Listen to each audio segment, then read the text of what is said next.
AJ, 5 more minutes on the clock. You know what that means? It's time for another opt-in. This time, if you can't tell already, it's November. The way you can tell is because of this weird thing growing on my face.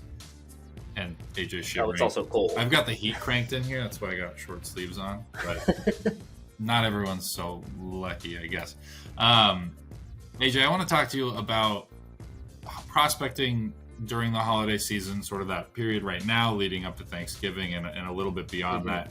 I know it can be challenging for a lot of reps. I know connect rates dip, open rates dip. Nobody really wants to buy anything. A lot of freezes happen within, prospected companies. What sort of strategies would you use, and what would you do to make the most of your time during this sort of lull in the calendar year? Yeah, this is definitely a time of year that I think a lot of reps struggle, and it's both because of sort of the macro environmental factors, like, yes, we are going into the holidays. Yes, people don't necessarily care as much about finding that shiny new piece of B2B technology during this time of year. There are two big reasons I think that we see a dip. One of them is very, very much in control of the reps, like they have full control over whether or not it's good or bad. And the other one is a little bit less in your control, but still kind of in your control. So I'll start with that one. The biggest thing that you should be doing during this time of year is leveraging your pipeline. If you haven't done that, get a time machine, go 3 months into the past and start developing pipeline for this time of year, because it is the single best way to carry momentum from now into the new year, and for you to see some semblance of success at a time when typically the expected level of success is a bit lower. Being able to go back to conversations that you had in July, in March even, and find people who kind of push you off with that, like, hey, reach out to me in Q4 or reach out to me at the beginning of next year. Leveraging those conversations by reaching out now and double checking, like, is this still a priority? Is this even on the roadmap for you guys? Does it make sense to have a conversation in 2023? And setting up some tentative calendar invites for yourself to have that discovery early next year can help you find some success now for people who are interested now and carry momentum into 2023. So pipeline, leveraging that is huge. And then secondarily, just actually prospecting during this time of year. It's sort of this self-fulfilling prophecy that nobody picks up the phone, no one's actively reaching out, people are all out of the office. If you feel that way and you don't do anything, then obviously you're not going to see any results.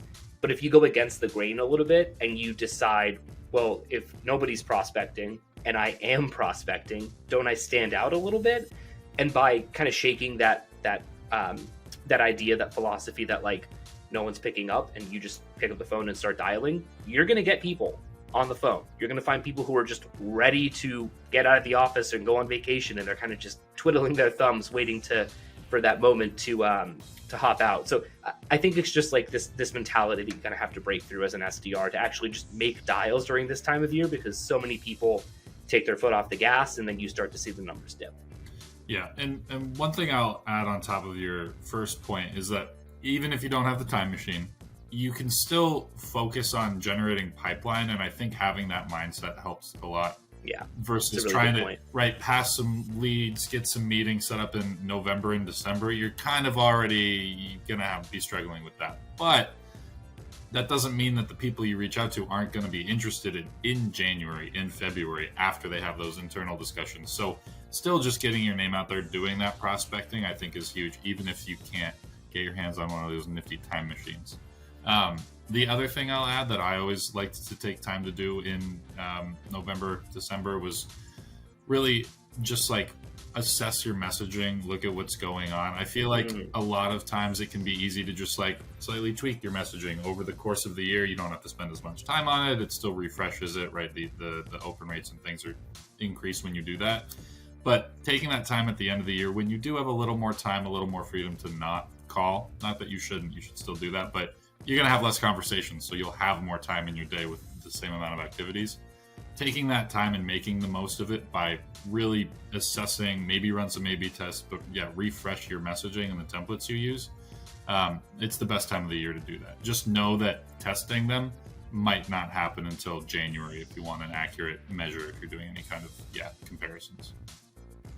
Yeah, I think that the thing to pull away from both what I said and what you said is that this is a good time of year to set yourself up for future success. A lot of the SDR job is very much like, what have you done for me today? But that mentality leads to, we've talked about it a lot, leads to burnout, it leads to unsustainable production, flash in the pan type stuff. But if you have that long-term mentality of sustainable success, and part of that is what you and I just said here, making sure that you're setting yourself up for future success, having that mindset will do you wonders in terms of hitting the large scale goals that you have, in terms of hitting your pipeline numbers, getting you promoted into an AE position, whatever your sort of next step looks like as an SDR.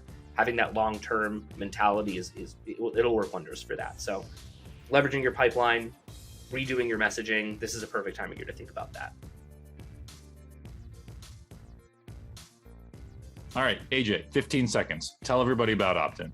Opt-in, quick 5-ish minute videos, actionable sales development tips, minimal fluff. You can find us on YouTube, on LinkedIn, on our Instagram, and on the website, demanddrive.com. Did you know that nobody knows how pens work? Yeah, total mystery. Just magic. They refill ink all by themselves. Like that's not good B-roll, Alex. You think this is magic? No, I know it's magic.